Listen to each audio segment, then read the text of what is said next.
गडकरी का इस्तीफा क्यों? गडकरी का इस्तीफा मोदी क्यों कराना चाह रहे हैं? और अगर गडकरी का इस्तीफा हुआ तो मोदी चक्कर में पड़ जाएंगे फिर, क्योंकि बात तो फंस गई है बड़ी बुरी तरह से। और एनडीए में घमासान देख करके मोदी और भी परेशान है कि बनते बनते काम बिगड़ न जाए। जरा इसे हम लोग समझते हैं कुछ पॉइंट्स के साथ कि गडकरी कहीं मोदी से, नितिन गडकरी कहीं मोदी के इस्तीफे का कारण तो नहीं बन जाएंगे। आप दर्शक कहेंगे ये कैसी बात है, नितिन गडकरी के इस्तीफे की बात हो रही है, धर्मेंद्र प्रधान के इस्तीफे की बात हो रही है, राजनाथ सिंह के इस्तीफे की बात हो रही है, निर्मला सीतारमण के इस्तीफे की बात हो रही है, तो मोदी का इस्तीफा का बात कहां से आ गया? अरे भाई 272 सांसद से ही तो बनेंगे। भारतीय जनता पार्टी के 240 सांसदों का समर्थन तो होना चाहिए ना आपको। बाहर के 500 सांसदों का समर्थन रहे, लेकिन भाजपा के सांसदों का समर्थन नहीं रहेगा तो आप कैसे प्रधानमंत्री बनेंगे? आप तो भाजपा के सांसद है ना। और याद रखिएगा आप दर्शक, 240 सांसदों के संसदीय दल की बैठक हुई नहीं है और उसके नेता भी नहीं चुने हुए हैं नरेंद्र मोदी। एक गैर संवैधानिक प्रधानमंत्री है नरेंद्र मोदी, इसकी चर्चाएं बार बार होती है। आज तक हिम्मत नहीं जुटा पाए कि संसदीय दल की बैठक बनाए।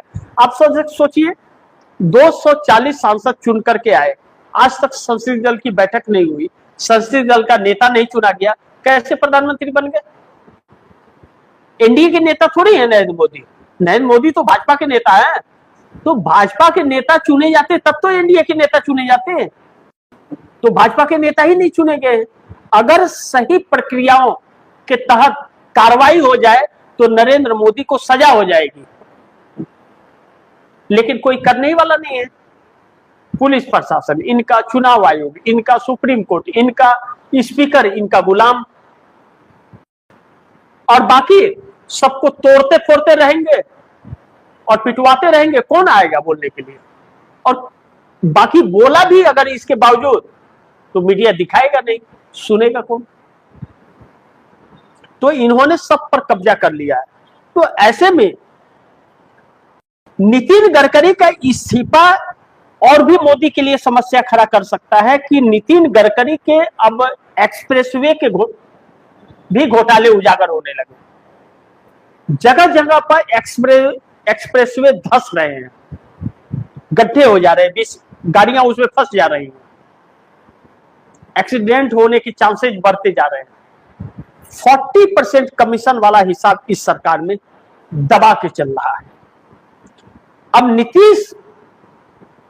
नितिन गडकरी एथेनॉल के बिजनेस में इनके बेटे हैं और एथेनॉल के आधिकारिक तौर पर पेट्रोल में मिलावट चल रही है, और इसके तारीफ पेट्रोलियम मंत्री हरदीप सिंह पुरी भी कर रहे हैं।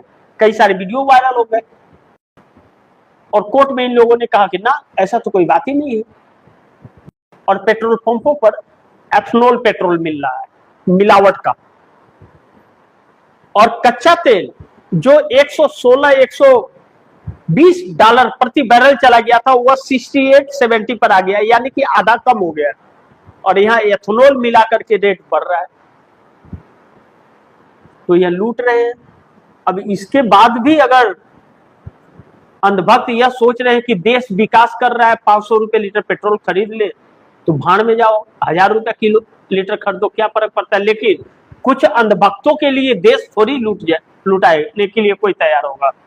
बाकी की तो आंखें खुली हैं, हर कोई तो अंधभक्त नहीं है ना।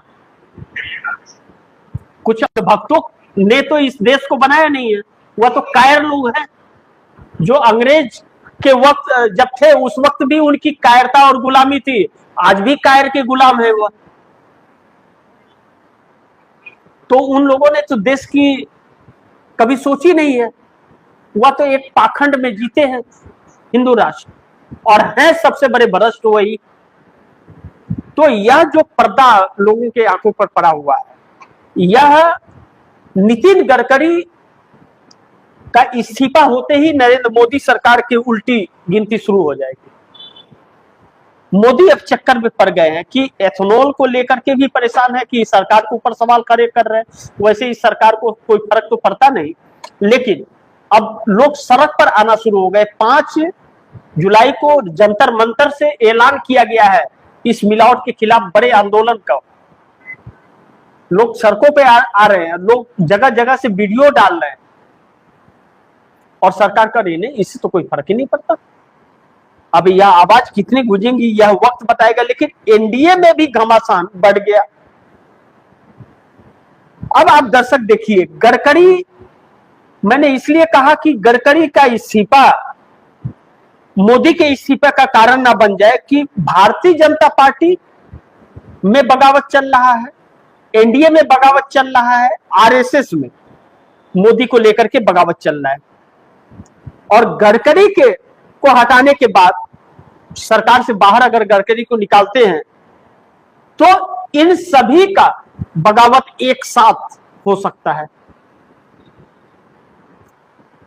और यह सब कुछ क्यों किया जा रहा है कि नितिन गडकरी रास्ते के कांटे बन रहे हैं अमित शाह के प्रधानमंत्री बनने पर, राजनाथ सिंह रास्ते के कांटे बन रहे हैं, और अब Nitish Kumar deputy prime minister के लिए आगे बढ़ गए कि आपने तो हमारे लिए बात की थी, तो आप अमित शाह को डिप्टी प्राइम मिनिस्टर कैसे बना रहे हैं, और अमित शाह को प्राइम मिनिस्टर बनाने के लिए समर्थन कैसे दे सकते हैं।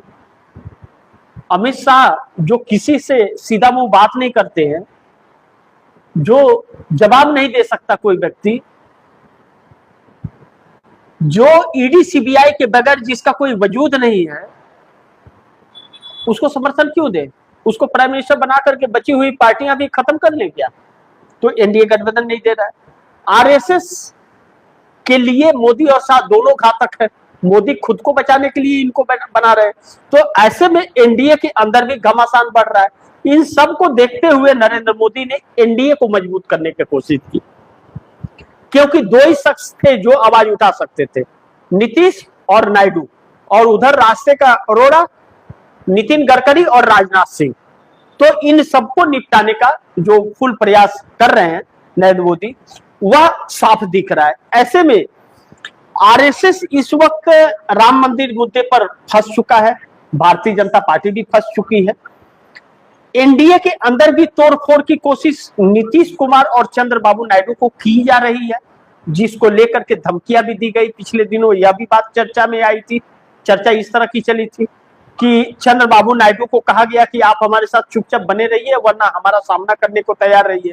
तो चंद्रबाबू नायडू कांग्रेस के सीएम के साथ जाकर के और कांग्रेस की तारीफ करके संदेश दिए थे कि देख लो भैया, हम तो अपना रास्ता तलाश लिए, तुम अपना देख लो क्या करना है। तो अब अगर मिनिस्टर नहीं बनाया गया तो भी इनके लिए संकट आकर के खड़ा हो सकता है। ऐसे में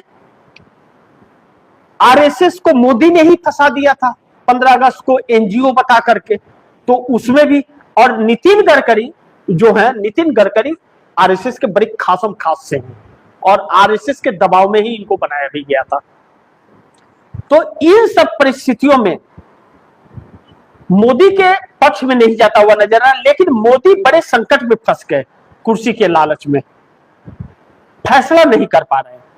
अब यह फैसला नहीं कर पा रहे हैं कि नीतीश कुमार को हम क्या करें, और नीतीश कुमार जाते हैं अगर तो 12 ही सांसद नीतीश कुमार के पास हैं, लेकिन 12 सांसद इतना महत्व तो नहीं रखते इस वक्त। अगर डिलिमिटेशन बिल पास ना करना हो तो कोई मतलब नहीं है, क्योंकि इनके पास बहुमत हो गया है, 20 टीएमसी के और 6 उद्धव ठाकरे के तोड़ लिया है तो।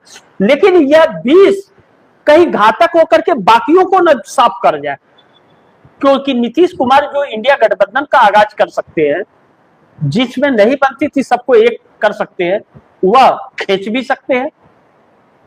इस बात का डर है नीतीश कुमार से, और दूसरा चंद्रबाबू नायडू से भी, उनका भी ठिकाना नहीं। 2018 में रंग दिखा चुके हैं नरेंद्र मोदी को समर्थन वापस लेकर के, और आंध्र प्रदेश की राजनीति अलग है, और इस वक्त आंध्र प्रदेश के अंदर भी एसआईआर शुरू है।